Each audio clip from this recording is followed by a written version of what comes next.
গোলাপি রঙের বাস, চালকের আসনে নারী, কন্ডাক্টরও নারী, যাত্রীরাও নারী। রাজধানী ছাড়াও বগুড়ায় দেখা যাবে এই দৃশ্য। মঙ্গলবার সকালে বগুড়া বিআরটিসি ডিপো প্রাঙ্গণে আনুষ্ঠানিকভাবে উদ্বোধন হলো নারীদের জন্য গোলাপি রঙের বিশেষ মহিলা বাস সার্ভিস। নারীদের নিরাপদ ও স্বাচ্ছন্দ্যময় যাতায়াত নিশ্চিত করতে বিআরটিসির এই উদ্যোগ। যারা কর্মজীবী নারী, এই নারী তারা কিন্তু সকালবেলা যখন কর্মের উদ্দেশ্যে বের হয় তখন কিন্তু তারা তাদের কর্মস্থলে পৌঁছাবার জন্য তাদের যে একটি যুদ্ধ, গাড়িতে কিন্তু তাদেরকে একটু যুদ্ধ করে তাদেরকে কিন্তু কর্মস্থলে পৌঁছাতে হয়।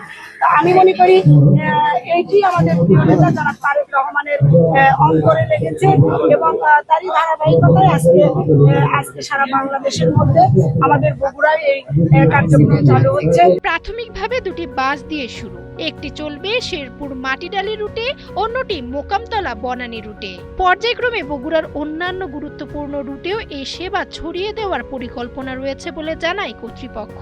ঢাকায় ইতোমধ্যে 10টি এবং চট্টগ্রামেও 2টি বাস চালু হয়েছে একই সেবায়। শুধুই একান্তই মেয়েদের জন্য। এখন যারা হাজব্যান্ড ওয়াইফ তারা তো এখানে তারা পারলে তাদের হাজব্যান্ডকে রেখে উঠবে, এরকম এটা তাদের পার্সোনালিটি, এটা আমাদের না। বাট আমরা শুধু মহিলা বাস সার্ভিস, মহিলাদেরকেই আমরা সার্ভিস দেব। বাংলাদেশে প্রথমবার মহিলা বাস সার্ভিস, মহিলাদের জন্য সার্ভিস চালু হবে। শুধু এখানে মহিলা ড্রাইভার থাকবে, মহিলা কন্ট্রাক্টর থাকবে এবং মহিলা হেল্পারও থাকবে। এটা মানে অন্যরকম একটা ফিলিংস অনুভূতি হইতেছে যে মেয়েরা স্বাচ্ছন্দ্যভাবে বাসে বা রাস্তাঘাটে চলাফেরা করতে পারবে। কারণ আমি একজন মহিলা, যখন বাসে উঠি দেখা যায় যে অনেক হয়রানি হতে হয়, ছেলেদের সাথে ধাক্কাধাক্কি, অনেক নানা সমস্যার সম্মুখীন হতে হয়।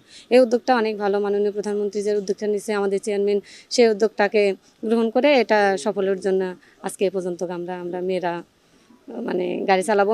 নারীদের জন্য আলাদা বাস সেবার ধারণা বাংলাদেশের নতুন নয়। 1998 সালে পরীক্ষামূলকভাবে চালু হয়েছিল, 2001 সালে সম্প্রসারিত হয়। তবে 2022 সালের অক্টোবরে বন্ধ হয়ে যায়। দীর্ঘ বিরতির পর সরকারের নির্বাচনী ইশতেহার বাস্তবায়নের অংশ হিসেবে নতুন করে চালু হলো এই বাস। এই যে 2টা মহিলা বাস সার্ভিস দেখতেছেন, এখন আপাতত এই 2টা রুটে চলাচল করবে। একটা শেরপুর থেকে আপনার মাটিডালি আর একটা মোকামতলা থেকে বনানী। এই 2টা বাস নারী বান্ধব নারীদের জন্য চলাচল করবে। আমাদের বিশেষ সুবিধা হচ্ছে যে দেখা যাচ্ছে আমাদের চালক বিআরটিসির স্থায়ী এরাও নারী থাকবে, হেল্পার কন্ডাক্টর এরাও নারী এবং যাত্রীরাও নারী। স্বাচ্ছন্দ্যজনক যাত্রীরা চলাচল করতে পারে, নারী যাত্রীরা, এই সুবিধাতে আমাদের ব্যবস্থা করা হয়েছে।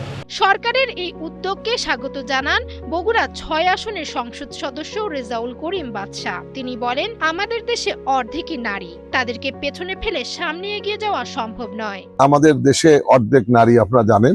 এই নারীকে জাতিকে পিছনে ফেলে সামনের দিকে এগিয়ে যাওয়া সম্ভব নয়। কাজে আজকে আমাদের মানবিক প্রধানমন্ত্রী, আমাদের জনবান্ধব মাননীয় প্রধানমন্ত্রী জনাব তারেক রহমান বাংলাদেশকে সকলকে একসঙ্গে নিয়ে কাজ করে বাংলাদেশকে দ্রুত একটা উন্নতির শিখরে নিয়ে যেতে চান। একটি স্বাধীন সার্বভৌম বাংলাদেশ এবং স্বনির্ভর বাংলাদেশ প্রতিষ্ঠিত করতে চান। সেই লক্ষ্যে আজকে তিনি কাজ করে যাচ্ছেন, দিনরাত পরিশ্রম করছেন এবং আপনারা এই বাস সার্ভিস আমরা মনে করি পর্যায়ক্রমে সারা বাংলাদেশে এটি চালু হবে। কর্মজীবী নারী, শিক্ষার্থী অথবা গৃহিণী, বগুড়ার সব শ্রেণীর নারী যাতায়াত এখন একটু বেশি নিরাপদ হওয়ার প্রত্যাশায় চালু হলো এই গোলাপি বাস। এটি কেবল নতুন কোনো বাস সার্ভিস নয়, নারীর স্বাধীন চলাফেরার পথে একটি ছোট্ট কিন্তু গুরুত্বপূর্ণ পদক্ষেপ। ডেস্ক রিপোর্ট, সময়ের আলো।